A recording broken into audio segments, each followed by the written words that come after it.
Good morning, everybody. It's Dr. John Sherk, and it is Wednesday morning, 11 o'clock Central Time, and it is time for Brown Bag Lunch.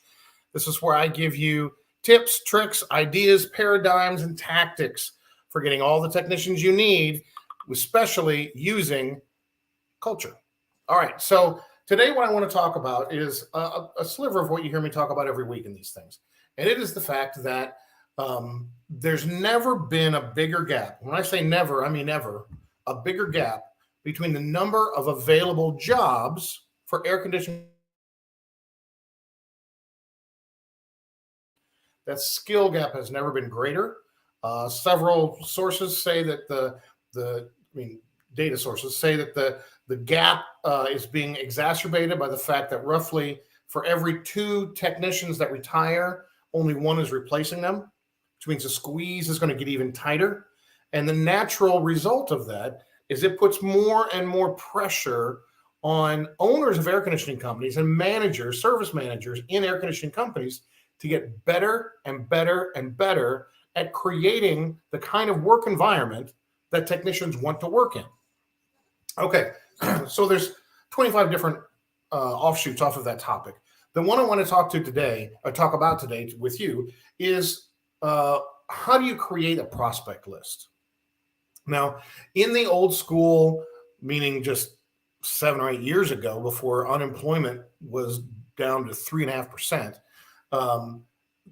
you could kind of just do one-off hiring. Meaning, if I have someone leave, I now have an opening, and what that opening does is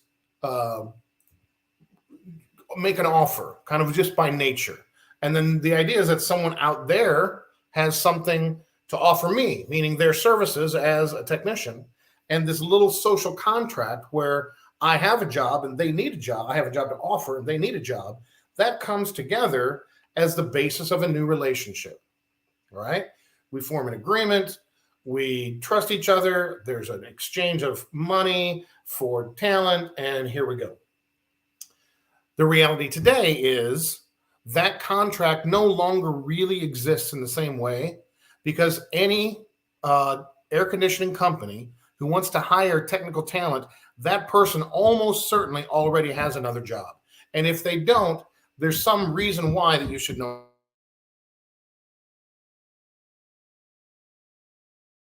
They spontaneously quit, and they happen to be that one-off thing. It used to be that was rolling the dice. Now that's playing the lottery. That happens less and less and less.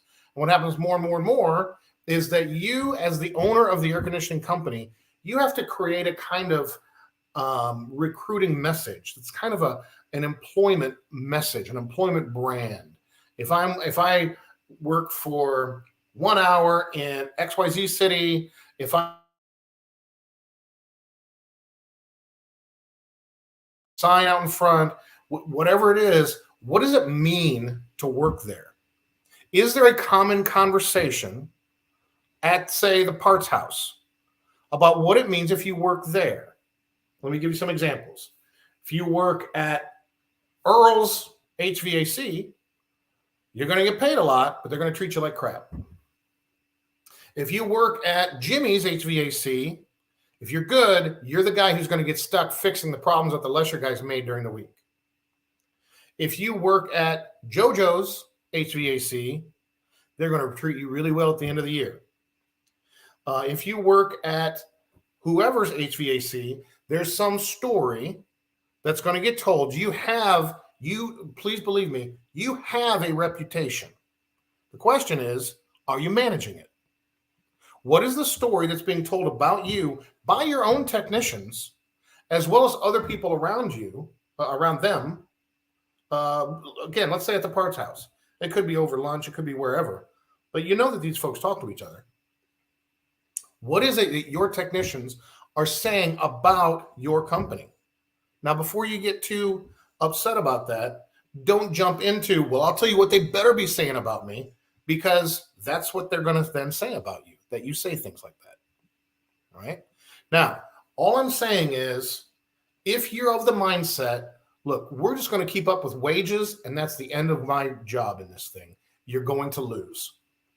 At this point in time, air conditioning is as much about competing for technicians as it is for jobs. So if you do not actively compete for technicians, you're going to go just the same route as anybody who doesn't actively compete for work. If you say, look, I'm just going to sit in this chair and I'm going to wait till the phone rings. Let's just see how that goes. Well, when the phone rings, I'm not going to treat it like it's a race to a front door. This is about my agenda. This is about my needs. It's not about that customer. And if I have something to do today, then I'll just call them back tomorrow. Do you really think you're going to get that work? You have to have a proactive stance toward recruiting that considers what is the message and then who's talking about it, who's really saying it, and are they saying it with authenticity? Because the thing is, technicians for the most part tend to be introverted, but when they talk, they say what they mean. And if you're great to work for, they will tell their friends about that. And if you're not, they will tell their friends about that. If your air conditioning company is like a great big pizza party, and there's only 3 people that get to eat all the pizza, and you're eating the pizza, and everybody else is in a big circle watching you, and you turn to look at them and say, isn't this great working here? Isn't this pizza delicious? Isn't this fantastic? I've had this conversation with general managers. Isn't this great? And everyone in the big circle is going, not really, not so much.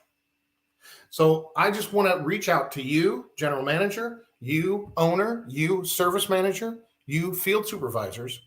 What is your employment message? Now, what form should this message take? It has to do with what you're offering a technician, right? It would be things like, and this is kind of sloganeered, but understand where I'm going with this. It would be saying, we help air conditioning technicians have an ultimate work experience with fair wages and a great family life. Or we help technicians who want to make money make that happen. If you're the kind of, and again, it may be what you want are guys who are hungry, they want to make a lot of money, and they want to work hard doing it, and you're going to create that environment, that's fine. Then go send that message, support that. Don't say, yeah, make a lot of money because then I make a lot of money and then I'm just going to go sit in my office. Support that. You want that guy going 5 a.m. till 9 p.m. as much as possible? It's okay. Those guys exist. Go find them. Go hire them. Go tell them if that's what you want, you're going to get that here better than anywhere else. We're going to bend over backwards to take care of everything to make sure you can make the most money you want to make. Now, the reality is that that's usually not a years-long status. So sooner or later, they're going to want to be at home Friday night with their family, and they're going to want to go to sports practices at some time. So you got to work through that. But what is the message that you're saying? What is the message you're sending about what it is like to work at your company? And are your technicians repeating that? There should be some language you're using. If a technician comes to us, here's our offer. Here's our big offer. And just as the same as with other parts of marketing, when it comes to offers, the question is this offer so good, I feel dumb saying no to it? If this offer is legitimate, is it so good, I feel dumb saying no to this offer? I'm familiar with a marketing guy whose books I read that he works with gyms. And he says, look, I'm going to come in. You don't have to pay me anything. I'm going to add another 1,800 memberships, and I just want 1/3 of the new money. Now, that's an offer that you feel dumb saying no to, right? So the same idea, what is it you're offering no one else is offering in town? It's a real offer, and they would feel dumb if they said no to it. Now, they may say no initially, but they know you're there, right? And this message has to go out, whether you do it kind of like I'm doing this, if you create a conversation using social media to say, here's what we offer technicians. But the one thing you can't do is sit in your office by yourself, digitally thumbing through Indeed.com and thinking you're going to get everything you need. It's just not going to happen. The text that you need will come to you if you take seriously competing for their time and talent and treat them in a way that they're worthy of that competition. All right. All right. Now, listen, if you want some more help with this, you want some help with that messaging, you want to hear more, you want to know more, please reach out to me. Make a comment in the comments below. If you really want to talk some more, let's get on the phone. We'll set up a time, and I'm happy to do one-off questions for free. Obviously, I do this for a living. So if we get into a deeper, set of follow-up, then we'll talk about something different. But if you just want to get to know me, ask me a couple questions, then come on and we'll get started.